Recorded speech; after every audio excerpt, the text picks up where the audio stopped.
તારીખ 8 નવેમ્બરના રોજ ગુજરાતની એન્ટી ટેરરિસ્ટ સ્ક્વોડે 3 રાષ્ટ્ર વિરોધી તત્વોને અટક કર્યા હતા અને એના પાસેથી આર્મ્સ અને એમ્યુનિશન કબજે કર્યા હતા. બીજા દિવસે ફરીદાબાદમાં પણ રાષ્ટ્ર વિરોધી તત્વો વિરુદ્ધ કાયદેસરની કાર્યવાહી કરવામાં આવી અને એ જ દિવસે દિલ્હીમાં એક બોમ્બ બ્લાસ્ટ પણ થઈ હતી. આ સમગ્ર બાબતને ધ્યાનમાં રાખી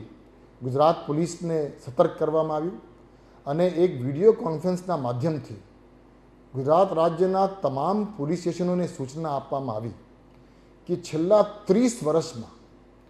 ગુજરાતના વિવિધ પોલીસ સ્ટેશનોમાં જે કંઈ રાષ્ટ્ર વિરોધી તત્વો વિરુદ્ધ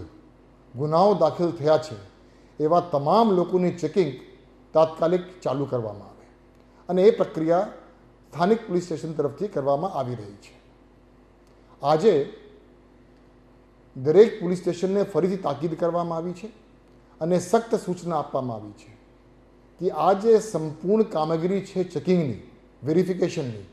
આવતા 100 કલાકમાં એ પ્રક્રિયા પૂર્ણ કરવામાં આવે. ગુજરાત રાજ્યમાં છેલ્લા 30 વર્ષમાં જે કોઈ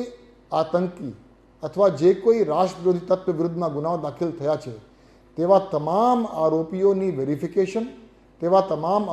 વેરિફિકેશન થયા પછી ડોઝિયર તૈયાર કરવા માટે આવતા 100 કલાકમાં આ કામગીરી પૂર્ણ કરવા દરેક પોલીસ સ્ટેશનોને સૂચના આપવામાં આવી છે.